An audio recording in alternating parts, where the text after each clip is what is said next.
Bora lá, deixa eu compartilhar aqui. Deixa eu colocar vocês para essa tela de baixo.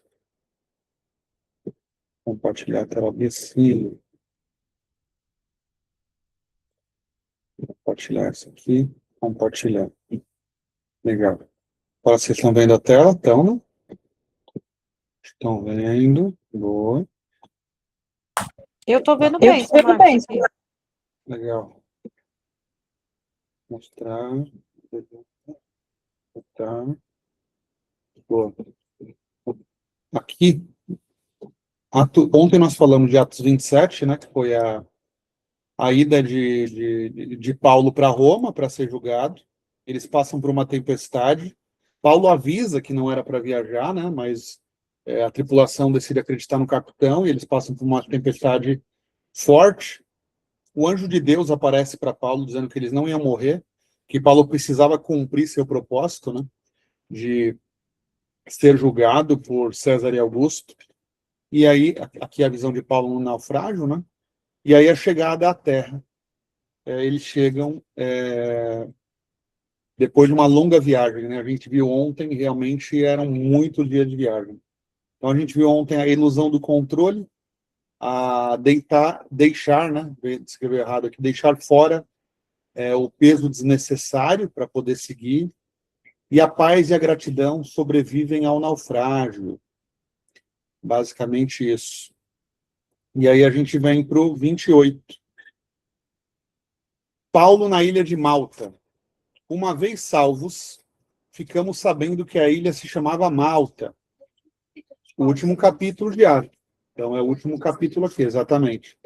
Então, quem está narrando aqui é Lucas, né, como a gente já falou. Então, ele está aqui. Ó. Uma vez salvos. Deixa eu ver se é o seu fio. Espera aí.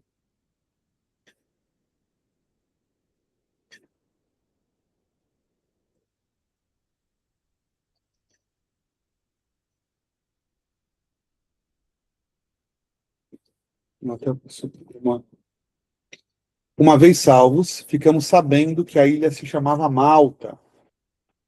Então, eles pararam na ilha, uma vez salvos, né? Então, vamos colocar aqui, eles estavam em Cesareia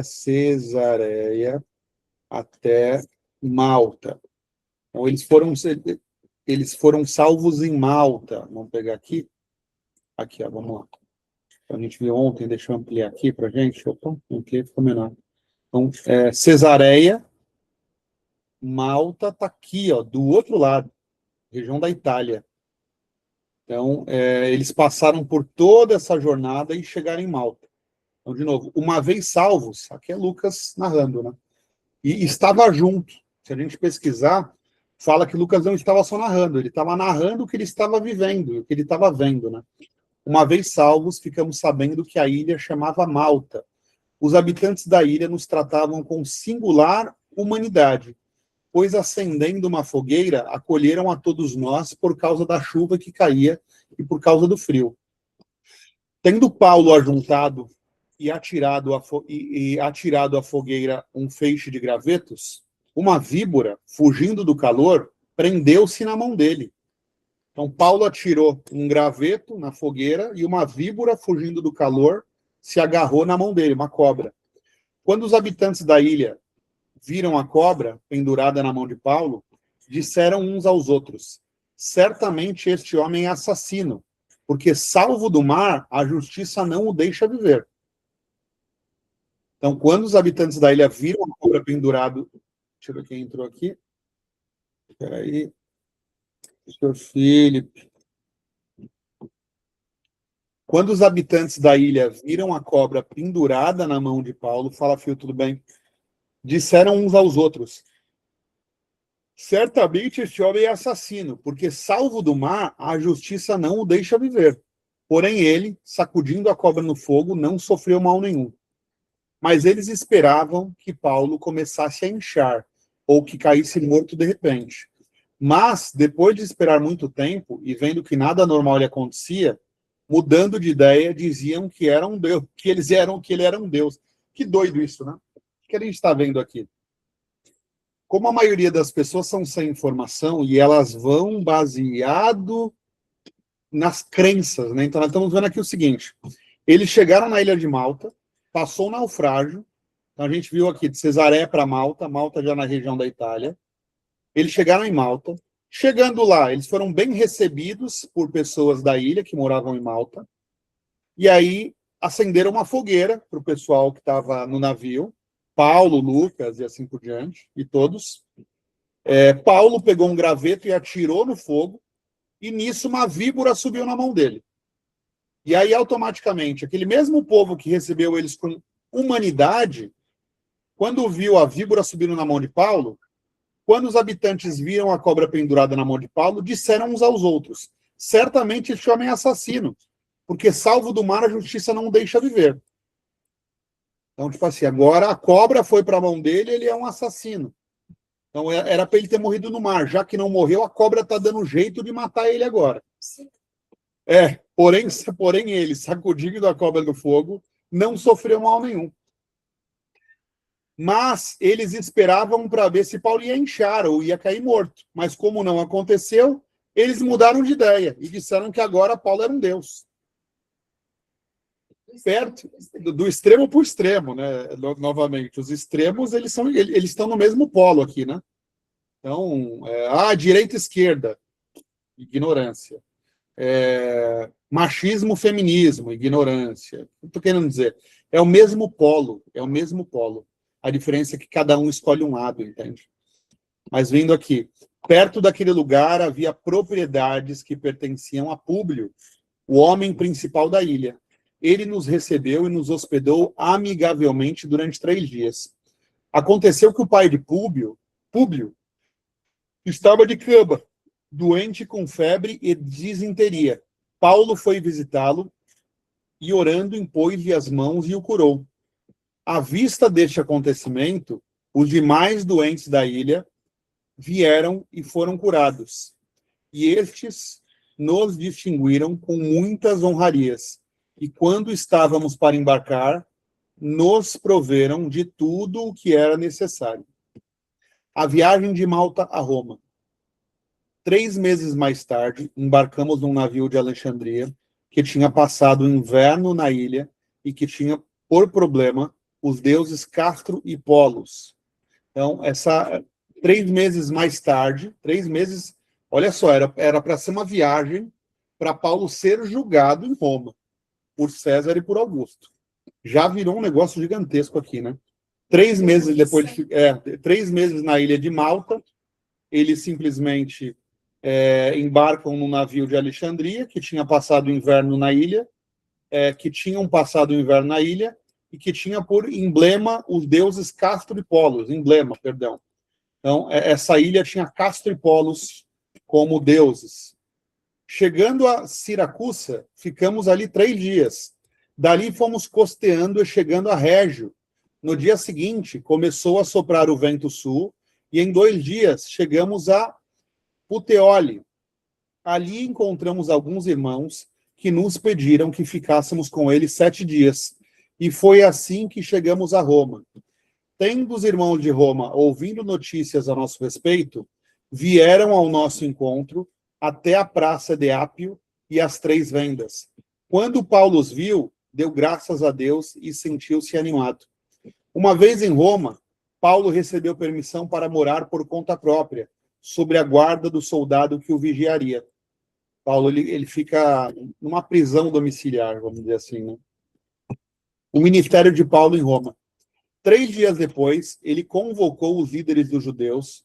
Quando eles se reuniram, Paulo lhe disse: irmãos, não havendo eu feito nada contra o nosso povo ou contra os costumes dos nossos antepassados, desde Jerusalém fui entregue como prisioneiro nas mãos dos romanos. Estes, depois de interrogarem, quiseram me soltar, porque não havia em mim nenhum crime passível de morte. Mas como os judeus se opuseram, fui obrigado a apelar para César, não tendo eu, porém, nada do que acusar a minha nação. Foi por isso que pedi para ver e falar com vocês, porque é pela esperança de Israel que estou preso com essas correntes. Então eles responderam: não recebemos da Judéia nenhuma carta que falasse de você. e nenhum dos irmãos que vieram de lá nos anunciaram ou disseram qualquer mal ao seu respeito. Mas gostaria, olha só que forte, hein? Mas como os judeus se opuseram, olha, estes, depois de me interrogarem, quiseram me soltar, porque não havia em mim nenhum crime passível de morte. Então, de novo, né, a gente viu lá, o rei Agripa, depois de escutar Paulo, quis soltar ele. Ele estava explicando tudo lá, né? Mas, como os judeus se opuseram, fui obrigado a apelar a César. Não tendo eu, porém, nada do que acusar a minha nação. Foi por isso que ver e falar com vocês. Ele já está em Roma. E pela esperança de Israel que estou preso com estas correntes. Então eles quem? O pessoal de Roma, responderam: não recebemos da Judéia nenhuma carta que falasse de você, e nenhum dos irmãos que vieram de lá nos anunciou ou disse qualquer mal a seu respeito. Mas gostaríamos de ouvir o que você pensa, porque o que sabemos a respeito dessa seita é que em toda parte falam contra ela. A seita, ele está falando os que acreditavam no Messias, né? Mas gostaríamos de ouvir o que você pensa, porque o que sabemos a respeito dessa seita é que em toda parte falam contra ela. Havendo-lhe marcado um dia, muitos foram ao lugar onde ele morava, e desde a manhã até tarde, Paulo lhes fez uma exposição, testemunhando o reino de Deus e procurando persuadi-los a respeito de Jesus, tanto pela lei de Moisés, como pelos profetas. Houve alguns que ficaram persuadidos pelo que ele dizia, mas outros continuavam incrédulos. E havendo discordância entre eles, começaram a ir embora, depois de Paulo ter dito essas palavras: bem falou o Espírito Santo aos pais de vocês, por meio do profeta Isaías, dizendo: vá a este povo e diga, ouvindo, vocês ouviram e de modo nenhum entenderam. Vendo, vocês viram e de modo nenhum perceberam. Porque o coração deste povo está endurecido. Ouviram com ouvidos tapados e fecharam os olhos, para que não acontecer que vejam com os olhos, ouçam com os ouvidos, entendam com o coração, se convertam e sejam por mim curados. Fiquem, pois, sabendo que esta salvação que Deus oferece foi enviada aos gentios, e eles a ouviram. E depois que ele disse isto, os judeus foram embora, tendo entre si grande discussão. Então, depois que ele trouxe, falando que ele trouxe uma profecia do profeta Isaías, né, do Antigo Testamento, dizendo que eles não estavam prontos, que eles estavam com o coração endurecido para poder ouvir sobre Cristo. E depois disso, os judeus foram embora, tendo entre si grande discussão. Paulo permaneceu 2 anos inteiros na casa que tinha alugado. Recebia todos o que procuravam, pregando o reino de Deus e ensinando as coisas a respeito do Senhor Jesus Cristo, com toda a ousadia e sem nenhum impedimento. Olha que forte, né? Porque Paulo permaneceu 2 anos inteiros na casa que tinha alugado, recebia todos os que procuravam, pregando o reino de Deus e ensinando as coisas a respeito do Senhor Jesus, com toda a ousadia e sem nenhum impedimento. Então, se a gente pegar Atos, capítulo 28, versículo... Qual é o versículo ali, gente? Versículo 30. Qual época? Vamos lá. Legal. Então, Atos 28, 30 retrata o apóstolo Paulo em uma prisão domiciliar, situada aproximadamente entre 60 e 62, tá? Então, lembra que eu falei para vocês, ó, época da morte de Paulo. A tradição cristã indica que o apóstolo Paulo morreu martirizado em Roma por decapitação, aproximadamente em 67 depois de Cristo. Então ele vai ficar em Roma, tá? Aqui, ó, morte ocorrida durante a perseguição de Nero, que reinou até junho de 68. Então ele vai ficar em Roma, a gente está vendo aqui de 60 a 62, e olha como Deus é brilhante, né? porque todos que estavam, olha que forte, todos que estavam lá em Jerusalém, em Cesareia, simplesmente estavam assim, ó, Paulo está indo para a forca. Vocês estão vendo isso aqui? Porque, tipo assim, de novo, né? Quando a gente vê no 27 aqui, quando a gente vê no 27, cadê a chegada à terra? Não, não, aqui é o naufrágio. Quando a gente vê no 26, a gente vê o rei Agripa, simplesmente falando. Inclusive, o rei Agripa, a gente até viu a questão da parábola do semeador, né? Porque o rei Agripa quase se converteu, quase acreditou no que o Paulo estava falando. Mas o que nós estamos vendo aqui, né?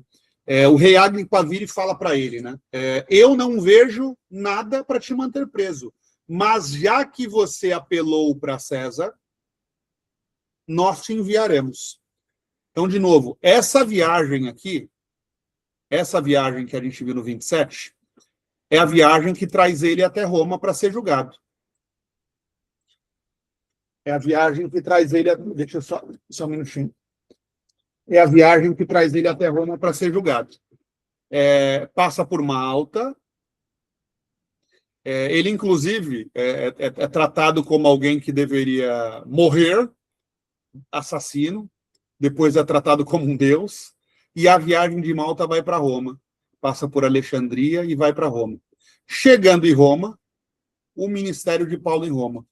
Chegando em Roma, a tal carta que saiu lá de Cesareia, acusando Paulo para ele ser julgado em Roma, não existia. A carta não chegou. Então, ficou lá em Cesareia um monte de gente simplesmente já comemorando a morte de Paulo.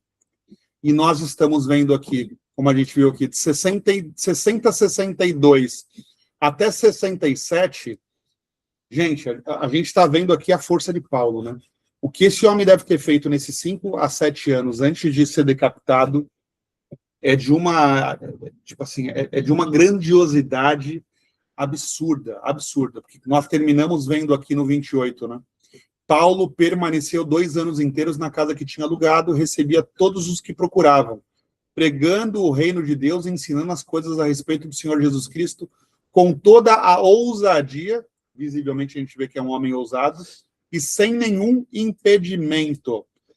Eu vou fazer um estudo com vocês depois sobre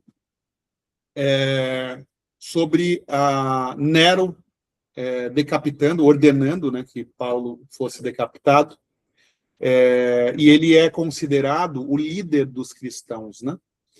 E num momento onde Roma é incendiada. Os cristãos, normalmente, eles ficavam nas periferias. O que significa periferia? Os arredores do centro.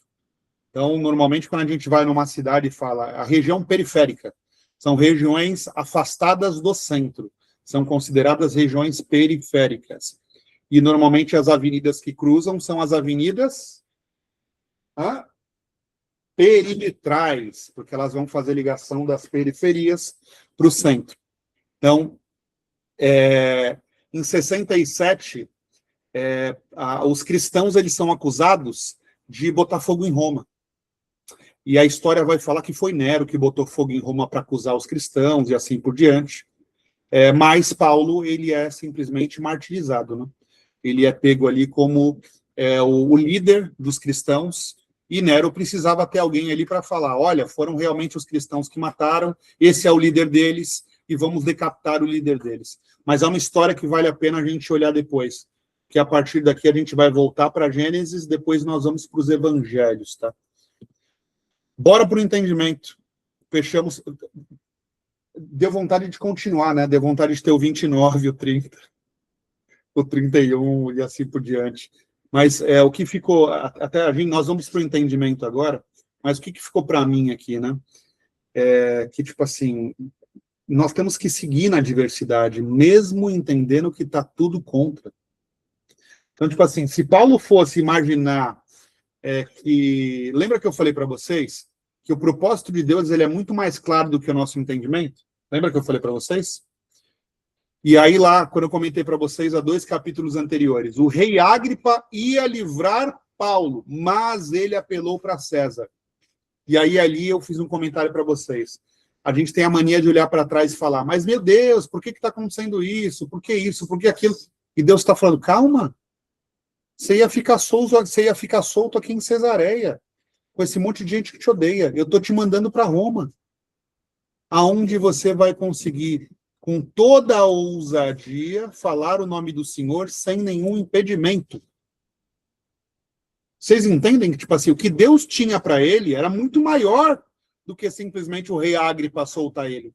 Até porque essa bendita dessa carta que foi enviada para quando ele simplesmente, por ser um cidadão do Império Romano, por ser um cidadão romano, quando ele tem o direito de pedir a ser julgado por César, e aí simplesmente essa carta não chegou. Então, basicamente, ele chegou e a carta não chegou. E ele simplesmente termina o 28 aqui, pregando o reino de Deus com ousadia e sem nenhum impedimento. Bora lá. Sacudir a víbora no fogo. A situação parece de um filme trágico. Paulo acabou de sobreviver a um terrível naufrágio e ao frio congelante. Em vez de reclamar, ele vai ajudar e apanhar lenha para a fogueira. Nesse momento, uma víbora morde-lhe a mão. Imediatamente, as pessoas à sua volta começam a julgá-lo e a condená-lo, dizendo que ele devia ser um assassino e que o destino o tinha apanhado. O que fez Paulo? Não entrou em pânico, não tentou justificar-se, simplesmente sacudiu a cobra no fogo e não sofreu mal nenhum. Quantas vezes mal saímos de uma tempestade ou uma crise na nossa vida e estamos a tentar recomeçar a ajudar os outros, somos atingidos por um problema inesperado, uma víbora, ou pelo julgamento cruel das pessoas. Como é que o pânico nos destrói mais do que o próprio veneno? Na prática, se anda ansioso e a esmorecer perante as dificuldades, aprenda o segredo de Paulo, sacuda a cobra no fogo. Quando os problemas inesperados morderem e as opiniões alheias o quiserem envenenar, não se desespere nem tente dar justificações a quem já o julgou. Apenas continue a alimentar o fogo da sua fé e do seu Espírito Santo. O propósito de Deus para si é o antídoto contra o veneno das circunstâncias. O que os outros acham, o que vai destruir. Deus vai usar para manifestar a sua glória. O cativeiro não prende o propósito. Paulo finalmente chega a Roma, o grande sonho da sua vida, mas não chega como um pregador livre e vitorioso. Ele chega como um prisioneiro do Império Romano, preso por uma corrente a um soldado a toda hora. A depressão seria a resposta natural. No entanto, Paulo aluga uma casa, abre as portas e durante 2 anos inteiros transforma a sua prisão domiciliar no maior centro de avivamento e cura espiritual da cidade. Ele pregou com toda a ousadia e sem nenhum impedimento. Ele estava preso, mas a palavra estava livre para debater. Muitas vezes dizemos, eu serei feliz quando tiver aquele emprego, ou eu servirei a Deus quando os meus problemas acabarem. Como a atitude de Paulo nos desafia a viver com propósito exatamente dentro dos cativeiros e limitações que temos hoje. Na prática, se sente incapaz ou acha que os seus problemas são tão grandes que a vida perdeu sentido, compreenda isto. Não fique à espera de condições perfeitas para florescer. Talvez sinta-se preso a um emprego difícil, a uma doença, a um limite financeiro ou a uma crise familiar. Não deixe que essas correntes paralisem a sua mente. Floresça onde está plantado. Transforme a sua casa, mesmo que modesta, num farol de luz para os outros. Quando descobre a alegria do servir, independentemente da sua condição, a sua prisão emocional perde todo o poder sobre si. 3. Focar no coração que ouve. Paulo passou o dia inteiro a ensinar a liderança judaica sobre Jesus. Houve quem acreditasse, mas muitos endureceram o coração e rejeitaram a mensagem. Ele tentou salvar a sua própria nação, mas foi incompreendido. Paulo não se frustrou ao ponto de largar o ministério, nem perdeu a paz. Ele simplesmente aplicou a profecia de Isaías e concluiu: a salvação de Deus foi enviada aos gentios, e eles a ouviram, e eles a ouvirão. Paulo focou a sua energia naqueles que tinham o coração aberto, em vez de se desgastar. Nossa, isso aqui é para mim. Isso aqui é para mim. Paulo focou a sua energia naqueles que tinham o coração aberto, em vez de se desgastar com os corações fechados. Tem gente que não quer mudar. A gente precisa ter essa clareza nas atitudes, não na fala. As pessoas, elas falam o que elas quiserem, mas nós precisamos ver as atitudes. Então, de novo, para que a gente também não perca tempo na nossa vida. Se vive sem paz e frustrado por tentar mudar as pessoas à sua volta, o Espírito Santo ensina-lhe algo libertador hoje. O seu papel é falar, amar e ser um testemunho vivo de Jesus, mas não pode forçar ninguém a aceitar a luz. Se um coração está fechado, não entre em ansiedade ou depressão. Aceite os limites da sua influência e deixe as pessoas nas mãos de Deus. Foque-se naqueles gentios ao seu redor, colega, outras amizades, vizinhos, que estão desesperadamente à procura de atenção, amor e de uma palavra de esperança. Despeje a sua vida onde o solo for fértil. Simples, gente. Lembra que a gente falou? Ninguém força ninguém a nada. O nosso papel é ser canal de bênção para as pessoas que querem abraçar essa mensagem. E como que nós vamos perceber isso? Nas atitudes. Errou, pede desculpa. Vocês entendem? O que eu estou querendo dizer para vocês? Como que é a atitude das pessoas que estão ao redor de vocês? Quando acontece um problema, é o orgulho que entra ou automaticamente é a humanidade, a humildade? O que entra para resolver isso? Vocês entendem? Quando um erro acontece, o que entra para resolver esse erro? É o orgulho? É eu dar a volta em situações? Ou é realmente eu me colocar na posição de criatura e permitir que Deus se manifeste através de mim? Vocês entendem o que está sendo falado aqui?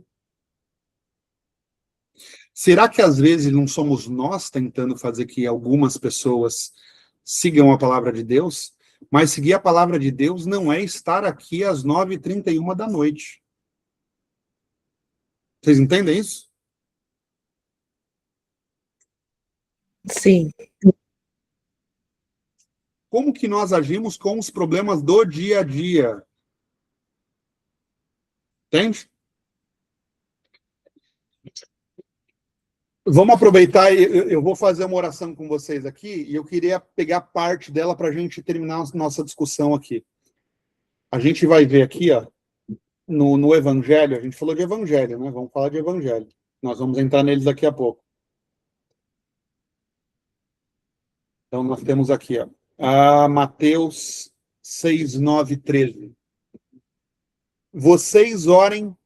deixa eu aumentar aqui para vocês todos verem. Vocês orem assim. Então, Mateus está falando. Ele aprendeu com Jesus e ele está nos ensinando aqui. Vocês orem assim. Deixa eu ver se é a nossa versão, só para não perder. Nova Almeida atualizada. NAA. Mateus 6, 9, 13. Portanto, orem assim. Pai nosso que estais nos céus, santificado seja o seu nome, venha o teu reino, seja feita a tua vontade, assim na terra como no céu. O pão nosso de cada dia nos dá hoje. Perdoai as nossas dívidas. Vocês acham que está falando de dinheiro? Você acha que Deus está falando de dinheiro aqui? Como vocês enxergam isso aqui? Isso aqui é o seguinte: perdoai as nossas dívidas, assim como nós também perdoamos aos nossos devedores. O que está querendo dizer aqui? Eu errei com a minha esposa hoje de manhã, eu tenho uma dívida com ela. Então, ou eu estou na posição de dívida, ou eu estou na posição de devedor. Vocês entendem o que eu estou falando aqui? Todos os dias, ou as relações são fluídas, ou nós estamos na posição de dívida ou de devedor. Perdoai-nos as nossas dívidas. Perdoai-nos o que nós temos para resolver com os outros. assim como nós também perdoamos aos nossos devedores. E não nos deixe cair em tentações, em tentação, mas livra-nos, Senhor, de todo o mal, pois teu é o reino, o poder e a glória para sempre. Amém. De novo, ó, Pai nosso que estais no céu, santificado seja o seu nome, venha o teu reino, seja feita a tua vontade, assim na terra, seja feita a sua vontade, assim na terra como no céu, meu Pai. O pão nosso de cada dia dai-nos hoje, nos faça acordar e ter pelo menos o para hoje, meu Pai, para que a gente possa merecer através do que nós estamos nos tornando com o seu Espírito Santo. Perdoai-nos as nossas dívidas. Quantas coisas eu e vocês temos para resolver com as pessoas? Vocês já pararam para pensar isso?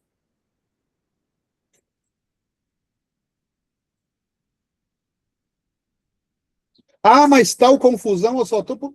Hoje eu parei para resolver uma situação e eu percebi que o cuidado que eu tive de falar com cada uma das pessoas, de mandar e-mail, de fazer documento, e semana que vem eu entro mais no restante de algumas coisas que eu preciso resolver, mas esse cuidado abaixou a adrenalina de um jeito.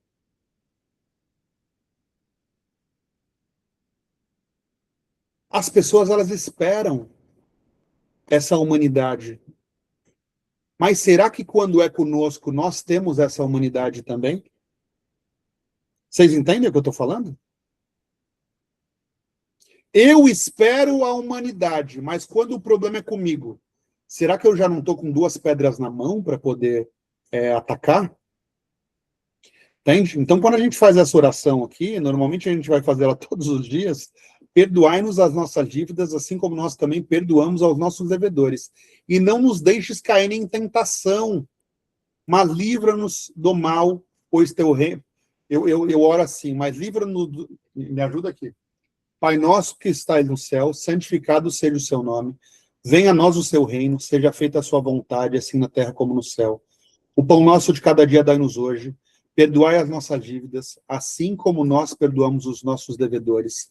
Não nos deixeis cair em tentação, mas livra-nos, Senhor, de todo o mal. Amém.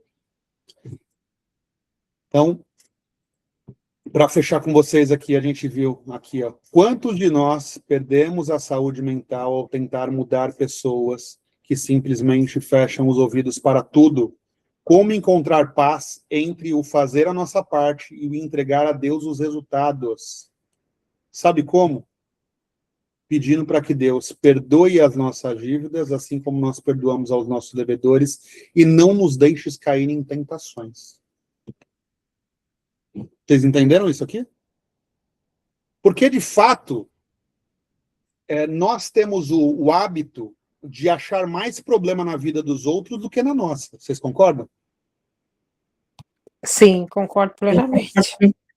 Então, a tendência é que nós, em qualquer melhora que aconteça na nossa vida, a gente já quer, o que está falando aqui, a gente já quer ajudar o outro. A gente já quer fazer pelo outro. A gente já... Mas peraí, gente, vamos lá. Eu estou sendo canal aqui, de alguma forma, para vocês.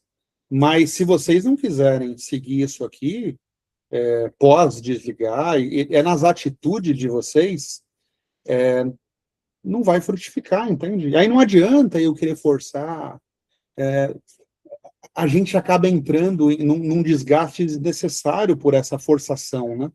E como nós vamos entender se as pessoas de fato estão querendo ir para Deus? Nas atitudes. No caos, como o Phil falou aqui. Eu trato as pessoas do jeito que eu gostaria de ser tratado?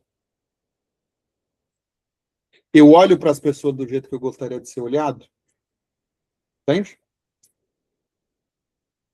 Acho que esse é o ponto. Fechamos aqui Atos dos Apóstolos. É a primeira vez que eu faço a leitura desse livro dessa forma, um capítulo por dia, e ver a história de Deus ascender, ver a história do Pentecoste, da unidade de linguagem, de ver a história tipo assim, de como as pessoas se convertiam em massa, de Pedro cada vez mais forte, de Paulo simplesmente se convertendo e se tornando uma das principais figuras do cristianismo, principalmente nesse momento que ele vai estar em Roma agora. Finaliza aqui, mas até a morte dele lá em 67, pô, a gente está vendo aqui de 5 a 7 anos de Paulo em Roma. Então, tem muita coisa que ele deve ter feito aqui, como a gente está vendo aqui, pregando com ousadia, sem nenhum impedimento. Então, de novo, né, que a gente possa seguir os propósitos de Deus nas nossas vidas, que esse livro nos edifique, nos traga clareza sobre como lutar com garra para o que Deus quer na minha e na vida de cada um de vocês, que a gente possa sacudir a víbora no fogo, né? Qualquer coisa que queira nos destruir, que a gente possa realmente tirar de fato, que a gente possa tirar essa ansiedade perante as dificuldades, para poder resolver de fato os problemas. Que a gente possa não permitir, o cativeiro não prende o seu propósito. A gente entender que os problemas que a gente passa são uma passagem, mas o propósito continua claro. Eles passam, mas vocês não podem perder o propósito de vocês no meio dessa passagem, desse caos, tá? E focar no coração que ouve. Primeiro, foque em você. Eu escutei uma frase uma vez que fala assim, ó, você quer realmente ser um cara ou uma mulher sensacional? Foque em você. Porque se você focar em você, automaticamente você vai ser bom para sua esposa, você vai ser bom para o seu marido, você vai ser bom para os seus filhos, você vai ser bom para os seus amigos, você vai ser bom para os seus... Você entende o que eu estou falando? A gente perder essa mania de querer mudar os outros e focar na gente. Porque aí automaticamente, quando eu falo focar na gente, sai o ego, é o que eu estou falando aqui. Eu focar em mim ao ponto de eu transbordar. Porque se eu estou bem, se eu sou um cara sábio, se eu estou bem financeiramente, se eu estou bem profissionalmente, se eu estou bem conjugalmente, se eu estou bem, eu transbordo.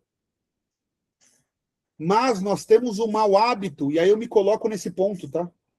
Nós temos o mau hábito de qualquer coisinha que dá certo na nossa vida, daqui a pouco o nosso foco está mais em ajudar do que em fazer por nós. Vocês já perceberam isso? E aí eu caio. Vocês entendem o que eu estou falando ou não?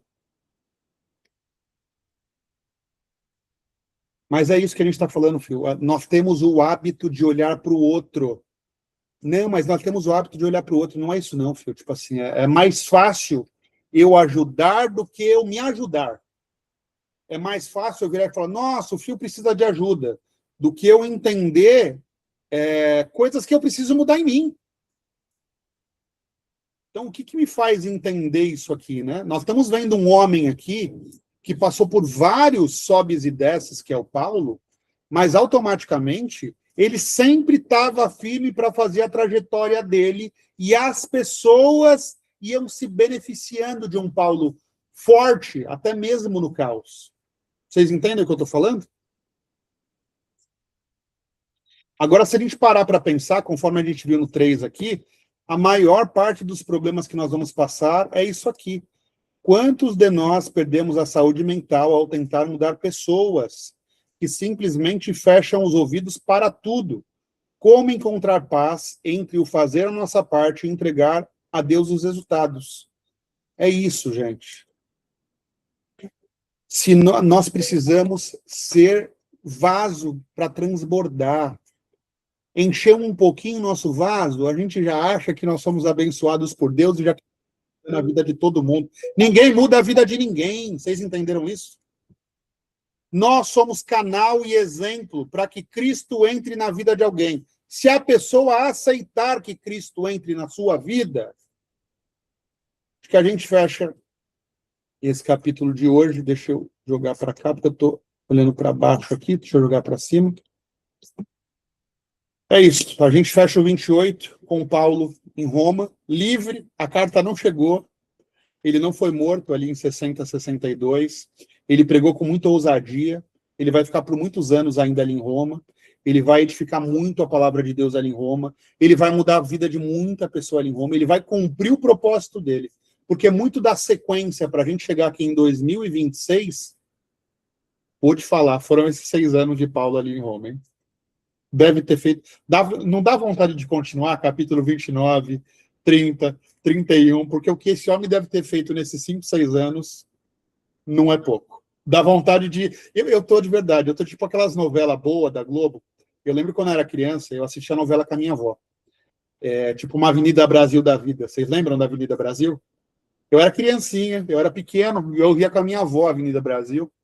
E tipo assim, os últimos capítulos era quase Copa do Mundo. Tinha algumas novelas que era quase Copa. Hoje em dia. Na sexta-feira para esperar até segunda. Parece que sou eu aqui agora. Tipo assim, mas meu Deus, acabou Atos. Como assim acabou Atos?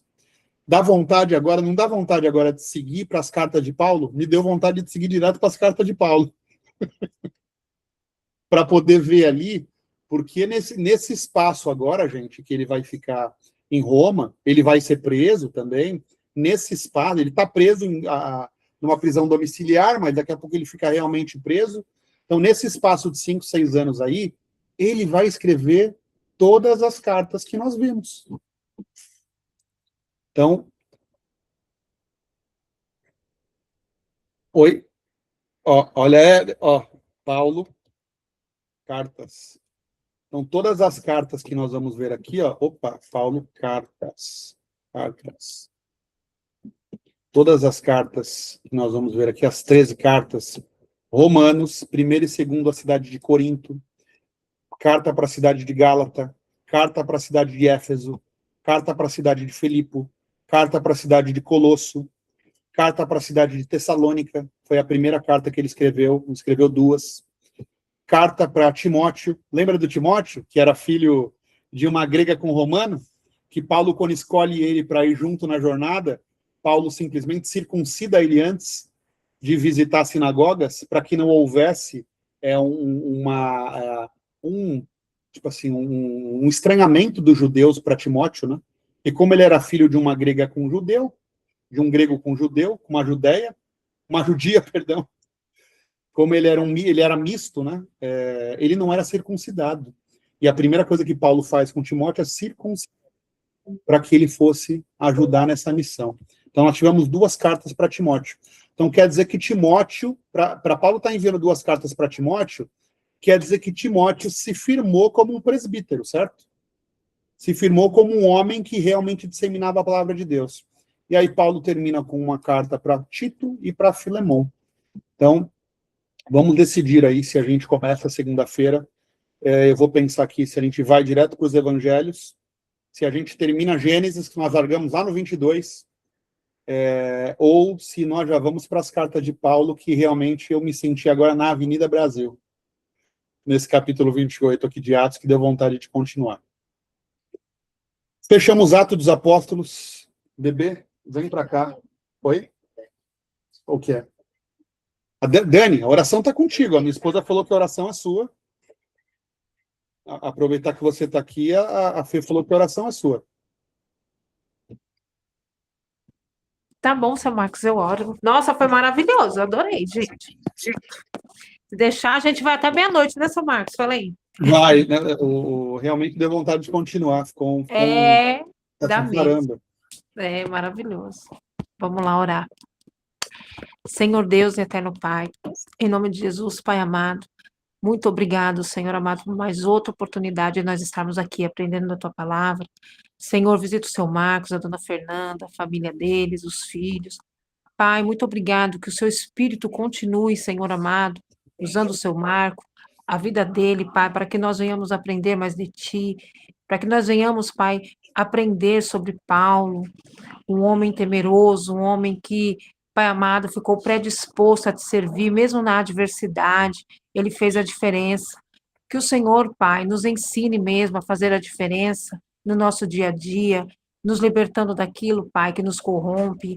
Pai amado, nos ajudando a entender, Senhor, que nós temos que prestar atenção mais em nós, que o Senhor venha nos abençoar cada dia, nos dando sabedoria, que o Teu Espírito venha nos guiar, Senhor amado. no nosso entendimento, para que nós venhamos ter essa transformação dia após dia. Eu apresento também o Fio, Pai, na palma das tuas mãos, agradeço pela vida dele, pela família dele, e que nós venhamos, Senhor amado, buscar de ti, Pai, e do teu Espírito, Senhor, com muita sabedoria, assim como Paulo fez, e que nós venhamos, Senhor amado, ser a diferença. Pai, que nós venhamos ser um vaso transbordante, Senhor, que nós venhamos transbordar, Pai amado, estando bem conosco, nos apartando daquilo que não te agrada, e entendendo, Pai, que nós temos que nos olhar melhor, Pai, para que nós venhamos, Senhor amado, alcançar esse êxito. Então, desde já, Senhor, eu te agradeço. Em nome de Jesus e amém. Amém. Amém. É importante isso, né? Porque olhar para nós não é orgulho e ego, não é isso que eu estou falando. Existem coisas diferentes. O ego, ele vai fazer com que eu queira fazer para mim, tudo sou eu, e eu não consigo enxergar os outros. Mas, eu vou falar isso, eu e minha esposa, a gente tem o mau hábito de olhar muito para os outros e pouco para a gente, né, bebê? Acho que isso é uma das coisas que nos conectou, que a gente é muito parecido nisso. Mas, de novo, né, como é que Deus vai me usar como vaso transbordante na vida das pessoas se eu me coloco em risco a toda hora? Como é que Deus vai me usar num propósito de vida se a todo momento eu estou num recomeço?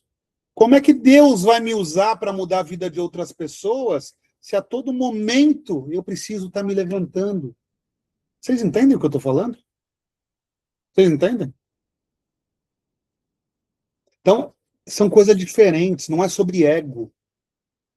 É sobre a gente entender o cuidado que nós temos que ter com a nossa vida antes de olhar para fora. Então, na ordem, a minha prioridade é Deus, na sequência, a minha esposa, na sequência, os meus filhos, na sequência, meu trabalho. Sem trabalho não tem propósito. O propósito ele vai vir do agir. No trabalho não quer dizer profissão em si, o agir, trabalhar, fazer, se doar. Então, de novo, e automaticamente, aí eu vou olhar para amigos, e aí eu vou entender o contexto de tudo isso para ir evoluindo na minha vida, para ir de uma fase para outra. Mas, se eu não olho, se eu não tenho Deus como base, e se na sequência eu não sou uma pessoa resiliente para poder ser um vaso firme para Deus, como que Deus me usa? Então, por isso que eu falei para vocês ali, de novo, né, a gente leu ali a oração do Pai Nosso, de novo, Pai Nosso que estais no céu, santificado seja o seu nome, venha a nós o seu reino, seja feita a sua vontade, assim na terra como no céu. Pão nosso de cada dia nos dai hoje, perdoai as nossas dívidas, assim como nós perdoamos os nossos devedores, e não nos deixeis cair em tentação. Então a gente tem que... Não nos deixe cair nessa tentação, porque nós que servimos a Deus, nós que temos o coração para poder transbordar, às vezes nós tiramos da gente para poder fazer pelo outro. Como é que Deus vai usar a nossa vida? Vocês entendem? Então, que a gente possa discernir cada vez mais sobre a diferença do ego para o se olhar, para o se cuidar, por realmente ser um vaso para poder transbordar que Deus quer para as nossas vidas. São coisas totalmente diferentes. Pio, obrigado. Dani, obrigado. Dona Fernanda, muito obrigado. Gente, segunda-feira a gente está de volta, eu decido lá se eu vejo com vocês ali se a gente vai seguir Evangelho ou qualquer outro livro, mas fechamos Atos. Beijo. Boa noite para todos. Boa noite.